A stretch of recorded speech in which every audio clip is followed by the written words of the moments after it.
Hi, my name is Rick Isaacs, and I was diagnosed with ALS on November 26th of 2013. For those of you with ALS, those dates are very important to you. It's a day we will remember forever.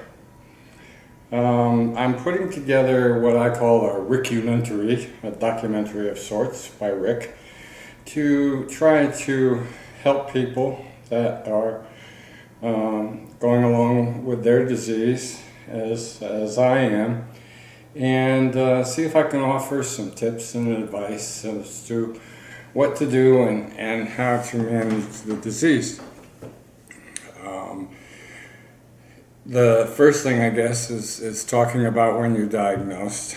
That was a very emotional time, and if you've been recently diagnosed, there's a lot of things going through your head, and a lot of emotions going on, and you need to deal with that the best way you can. And but you need to seek some help too, because you can't do it alone. You know, part of it might be seeking help through your church, through your faith, but also you need some help from people who know what you're going through. And I think the first order of business really is to get yourself to an ALS Association chapter and seek out what's called the Care Services Coordinator. It's going to be your best friend. The ALS Association, aside from advocating and looking for a cure and funding research for a cure, one of their missions is to help us, those of us that are afflicted with the disease. The first thing they'll do is they'll probably want to come out and sit with you and talk with you, hold your hand, cry with you, and help you make that transition into understanding what you have and what's ahead of you. If you're like me, you're going to have a voracious appetite for finding out what it's all about, what the disease is, what to expect. I know I did. I did a lot of research on the internet, and one of the things that the ALS group did is that my Care Services Coordinator came out and brought a series of 6 books. It starts out with number 1 is What's It All About? And that's kind of, where you are, you need to know what's it all about. And as you go through, you've got coping with change, managing the disease, and things like that. Right now, there's no cure, and I think we all know that by now. There is no cure, and the average is 2 to 5 years. Some people get longer, some people don't get as much as 2, but the average is 2 to 5 years. And so, what are you going to do in that 2 to 5 years? That's a very important thought, and once you get past that initial shock and bewilderment and start to understand what the disease is about, I think you have a decision to make. And that decision, in my mind, really boils down to one of 2 things. You can face it head on, or you can let it consume you. And there really is not much of another choice. And there are people that choose not to face it head on, and the disease takes them over, and they really don't do much about it. Their lives are hindered because of it. But if you face it head on, you can figure out the things to do to manage the disease so that you minimize the impact and you can keep yourself productive for as long as possible, and you can enjoy life. I've had the disease for a year now, and there's a lot of things I can't do anymore, but I'm basically a happy guy. I have a great family, I have great friends, and I've learned a lot of things along the way. And when I have a problem, I figure out how to work around it, how to do it differently. And it's changing every day because my symptoms change every day. ALS is a disease of progression. So once you lose something, it's gone. But rather than fret over it, you just figure out, well, what am I going to do now that I can't do that anymore? And it might be a tool, it might be a different way of doing things, it might be asking for help. Don't be afraid to ask for help. It's not a bad thing. There's a lot of people you'll find that are out there that really want to help you. And when you say no, they're hurt. They really are hurt. And when you say yes, they're happy. They want to help you. So let them help you. Let them rake your leaves. Let them wash the windows. Let them walk the dog for you if that's the case. But, embrace your friendship because that's what you got. When all said and done, when you leave this world, the only thing you leave behind is your memories. So make some good ones. I have. So what am I doing today? I don't know what I'm doing today. So I'm going to try to give you some advice. I talked about your care service coordinator.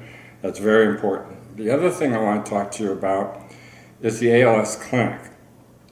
An ALS clinic is very important in terms of teaching you how to manage your disease. Managing the disease, what do you mean? Well, you've got managing your symptoms so that you can figure out how to do things best and how to best make your lifestyle enjoyable while you're going through these transitions. And the ALS clinic is a team of doctors and specialists that help you figure those things out. Usually it's headed up by your neurologist or a neurologist. In my case, it happens to be my neurologist. They have speech therapists, they have swallowing therapists, they have occupational and physical therapists, they have people that help you with your breathing and test you for what your force vital capacity is. That's a term you learn in terms of how strong your lungs are. Very critical in managing your disease. They have your care services coordinator is probably going to be part of that team to help you with the social aspects. So there's usually about 8, and I probably missed a few. But you go to the clinic for about a 4-hour period, and you'll see all 8 of them. Our particular clinic, which is a certified center of excellence that I'm lucky to have here in Huntsville, they put me in one room, and the specialists and doctors come to me. And they'll come in, they'll do whatever analysis they want to do, they'll ask you questions, they might perform some tests, they'll analyze you from their perspective, and then they'll move on. And after the day is done, there's a novel approach. The team of doctors and specialists gets together, and they go over what they found during the day, and they put together a plan for you, your own plan, that says, what are you going to do between now and your next clinic visit, and how best to manage the problems that you have, and how to improve upon your life. And by the way, people that attend clinic live longer, so that's a good thing. I want to live longer. I hope you do too. So I went to the clinic. So enough for that paid political advertisement. I'm a very staunch supporter of the ALS Association and all that they do for me. There's a vast amount of resources that they have, and they understand the disease. You may have found that your neurologist, of course, who probably diagnosed you, is very familiar with the disease, but your other doctors probably aren't. The other doctors probably have seen, if they have seen a patient with ALS, they probably won't see many more. You know, my particular family practitioner told me that he probably wouldn't see another patient with ALS in his career. And if you think about it, you know, only 2 in 100,000 are afflicted with the disease. He's not going to have that many patients. So, you know, the likelihood of him seeing another ALS patient is probably rather slim. And that goes for your other doctors as well. So, you know, that's another reason for going to the clinic. All those people are trained in ALS.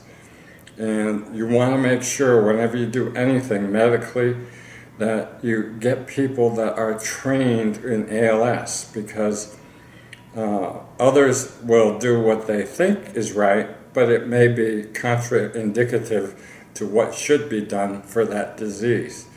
And you have to be careful. So, you know, enough of that. And I think that I am very, very much appreciative of what the ALS Association does, because they've done a lot for me. And when you get that diagnosis and you look around and you say, what do I do now? Where do I go? What do I do? I ask those questions. I really have no idea. Where do I go to ask those questions? Well, the answer to that is your ALS chapter. They know. They've seen it before. They've been there before. They have support groups. They have, and you can meet other patients with ALS, and they'll want to help you too, because they're going through the same thing.